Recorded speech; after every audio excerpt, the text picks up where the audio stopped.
La caña de azúcar fue una de las primeras plantas que introdujo a la isla hispaniola Cristóbal Colón en su segundo viaje en el año 1493, convirtiéndose en un importante renglón para la fabricación y exportación de azúcar hacia España. Desde 1517 se comenzó a industrializar el cultivo de caña con la instalación del primer ingenio en Nigua, San Cristóbal, y desde esa época comenzaron a traer esclavos negros de África para el cultivo y proceso de la caña. El cultivo y corte de la caña siempre ha sido manejado por mano de obra extranjera. El dominicano no ha estado vinculado de manera fundamental a lo que es el desarrollo de esta industria desde el punto de vista agrícola. Entre 1520 y 1580 los ingenios fueron la mayor producción económica de la isla de Santo Domingo, pero por las dificultades de transporte y el uso de azúcar de remolacha en Europa, quebraron casi todos los ingenios, y fue a finales del siglo XIX, durante el gobierno de Ignacio María González, cuando resurgió la industria azucarera, por las facilidades que ofreció el gobierno a inmigrantes cubanos y norteamericanos que construyeron varios ingenios. En ese tiempo Cuba era uno de los principales productores de azúcar del Caribe, pero entre los años 1868 y 1878, los productores cubanos estaban afectados por la llamada Guerra de los 10 años, lo que motivó que muchos decidieran establecer sus ingenios en República Dominicana. Entonces los inversionistas cubanos vienen a nuestro país y inician ese proceso de producción de azúcar, primero en las inmediaciones de la ciudad de Santo Domingo, y luego le ocupan gran parte de lo que es la parte norte de la ciudad, y ahí entonces empieza toda esa zona que hoy conocemos como barrios populares de Santo Domingo, lo que antes se llamaba Galindo, donde está hoy día el ensanche Luperón, Capotillo, Las Cañitas, La Sursa, se convirtieron en campos cañeros importantes y muy cerca de lo que era el puerto de Santo Domingo, y eso facilita un despertar de la industria azucarera nuestra. Inversionistas italianos, como es el caso de la familia Vicini, instalaron a finales del siglo XIX el ingenio Caey, cerca de Yaguate, San Cristóbal. También instalaron el ingenio Angelina y el Cristóbal Colón en San Pedro de Macorís. El gobierno dio facilidades a los inversionistas, eliminando los impuestos a las maquinarias que importaban, y colaboró para que esa industria pudiera resurgir y tuviera un gran esplendor, convirtiéndose el azúcar en el principal producto de exportación del país. Con la industria azucarera comienza lo que se conoce como el capitalismo moderno en la República Dominicana. Pasamos de una especie, digamos, de precapitalismo o de mercantilismo simple a lo que es el desarrollo capitalista de la República Dominicana. Comienza con la industria azucarera a partir del año 1874 en adelante. A partir de ahí ya comienza a prosperar lo que es el desarrollo de la industria en República Dominicana. ¿Qué significó en ese momento?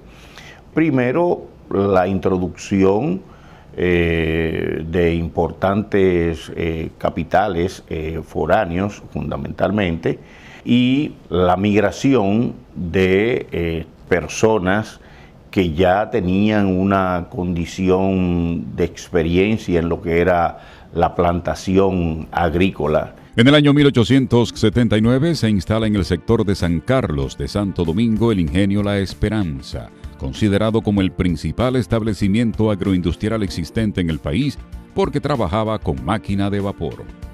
En ese tiempo se instalaron los ingenios Angelina, Porvenir, Consuelo, Cristóbal Colón, Santa Fe y el Quisqueya en San Pedro de Macorís. Muchos de los inversionistas fueron atraídos por las facilidades que había en esa ciudad, que contaba con su puerto apto para exportación y facilidades de todo tipo vial, incluyendo el río Iguamo, que permitía trasladar embarcaciones desde zona un poco más adentro, lo que facilitaba la operación de ingenios en distintas zonas. Y por la apertura que dio el gobierno, llegaron a República Dominicana importantes industrias de capital norteamericano. La Suga Puerto Rico Company, que fue una compañía, vamos a decir, de capital norteamericano, pero que tenía presencia también en Puerto Rico, y entonces esa compañía es la que luego se llamaría Gulf and Western Corporation. El ingenio Osama fue fundado en el año 1890 en la comunidad de San Luis, a unos 4 kilómetros del límite oriental de la ciudad de Santo Domingo. La construcción de los ingenios provocó una gran demanda de mano de obra y trajeron al país una gran cantidad de braceros de las islas inglesas del Caribe para el cultivo y proceso de la caña. Como producto de origen agrícola, lo primero que tiene que haber es la preparación de la tierra. Viene todo lo que es el proceso de abono, todo lo que es el proceso de labor cultural del tratamiento de la caña, que son labores agrícolas muy similares a cualquier otro cultivo. La caña se corta y se va juntando en el campo, donde llegaba una carreta alada por bueyes para trasladar esa caña hasta el lugar que llamaban el chucho, donde tras ser pesada la carreta cargada de caña, se trasladaba el producto a un vagón para llevarlo al ingenio. Pesa la caña bien bandole, bandole, pesa la caña bien bandole, bandole, cuando la máquina pita que va subiendo la loma, la mujer del maquinista abre la puerta y se asoma, pesa la caña bien. El carretero, que es quien manejaba regularmente los bueyes y este tipo de cosas, tiene una labor asignada para esta condición. El cortador regularmente también llenaba el vagón de caña, estos carretones, ¿no? Para garantizar un proceso de producción de caña continuo, una vez inicia la zafra se desarrolla un plan, porque hay que garantizar la molienda las 24 horas de cada día.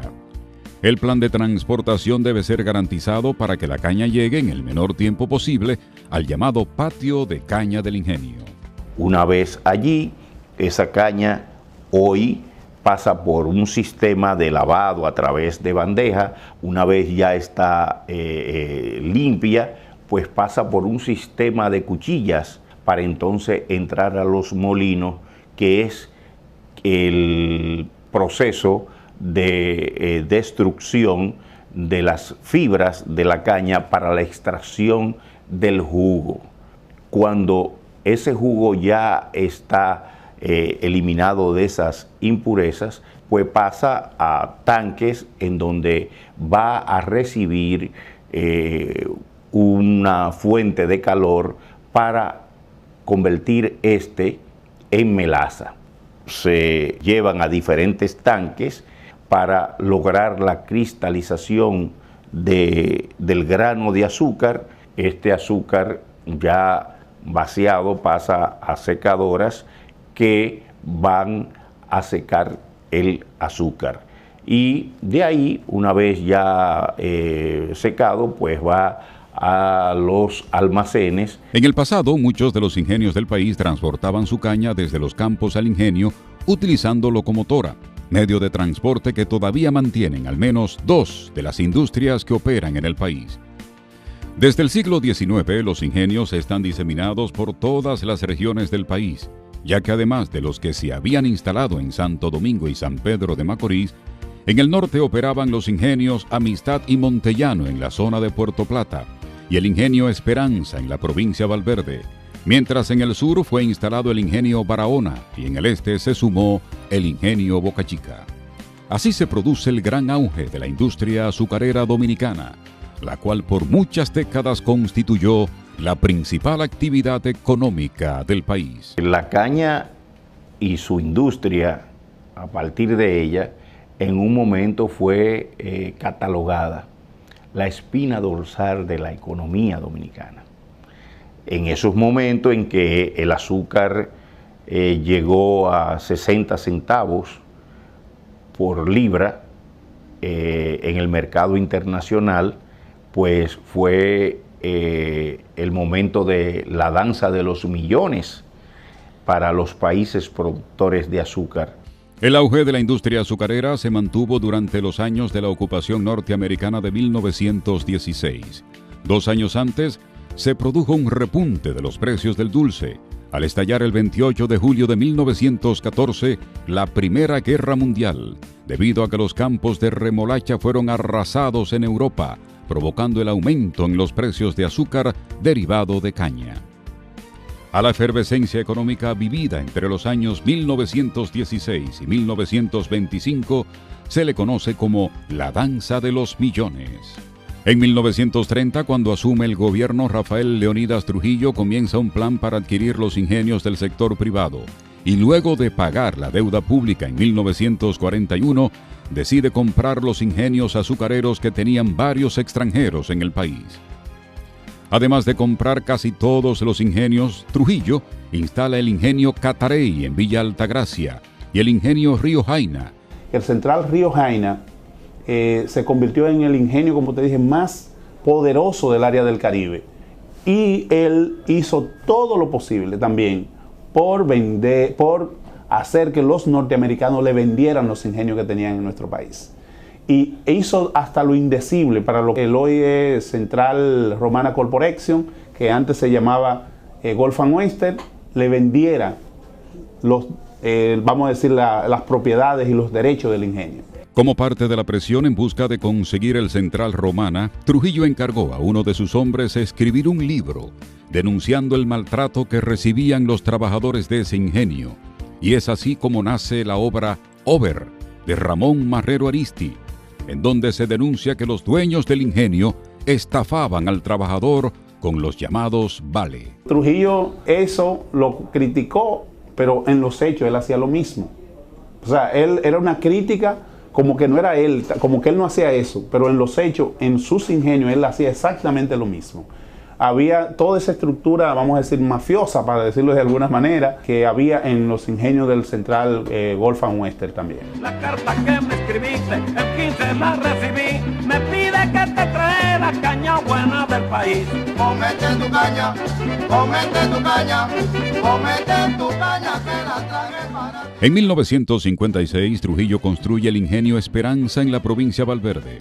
El comercio del azúcar era cada día más rentable y por varios años el gobierno de Trujillo logró grandes ganancias por la producción de los ingenios. Hubo condiciones que favorecieron, ya la industria azucarera repunta y para los años 50 es un negocio rentable nueva vez. Tras la muerte de Trujillo, el 30 de mayo de 1961, se crea en el país el Consejo Estatal del Azúcar, CEA, entidad que se encargaría de la administración de todos los ingenios que pasaron a ser propiedad del Estado Dominicano. El Consejo Estatal del Azúcar, como se llamó en un momento, antes fue Compañía Azucarera Dominicana, es producto de la captación de los ingenios que fueron propiedad del presidente Trujillo. Recordemos que Trujillo desarrolló aquí una gran industria azucarera en términos, digamos, de propiedad personal. Tras la muerte de Trujillo, esos ingenios que o los construyó o lo adquirió posteriormente de terceros, pues pasaron a lo que fue la conformación del Consejo Estatal del Azúcar. Además del control de los ingenios, el CEA tenía el control de la manada de bueyes y vacas que dejó Trujillo, bajo la división llamada CEA Gana. La industria azucarera siguió como un importante renglón en la economía dominicana hasta finales de la década de los 70, cuando se inició la decadencia de los ingenios que se mantuvieron operando desde entonces con déficit. Hasta el año 80, los 80, en donde comienza el declive de la industria azucarera a nivel mundial. Los precios que favorecían la compra de azúcar a nivel internacional en el mercado mundial comenzaron a deprimirse y entonces ya la industria no tenía la rentabilidad adecuada. La caída del precio internacional del azúcar debido a la competencia del azúcar de remolacha europea La escasez de mano de obra para el cultivo de la caña de azúcar y la incapacidad con que se estaban administrando los ingenios estatales provocaron a partir de 1985 un declive total de la industria azucarera dominicana y se plantea la privatización del CEA y con ella de todos los ingenios estatales. Por esa situación, el gobierno decidió cerrar en el año 1984 los ingenios Catarey y Esperanza. Para mantener en operación los ingenios, el gobierno subsidiaba su producción y se mantuvo así hasta que se produjo la capitalización de los ingenios en el año 1997. En un momento determinado, la industria azucarera, con 4 ingenios privados que existían y 12 ingenios del Consejo Estatal del Azúcar, estamos hablando de 16 ingenios, llegó a producir en su momento más eficiente 1.300.000, 1.200.000, más o menos oscilaba, toneladas métricas de azúcar por zafra. Hoy en día, 3 ingenios están en capacidad de producir el 50% de esos niveles de producción que tuvo el Consejo Estatal del Azúcar y 4 ingenios privados. En la actualidad en el país solo hay 4 ingenios en producción, porque han logrado modernizarse y hacerse más eficientes, que son el Barahona, el Central Romana, Cristóbal Colón y el Ingenio Porvenir en San Pedro de Macorís. Sin lugar a dudas, la industria azucarera ha jugado un importante papel en el desarrollo económico de nuestro país, y los centrales azucareros ocupan un importante lugar en las páginas de nuestra historia.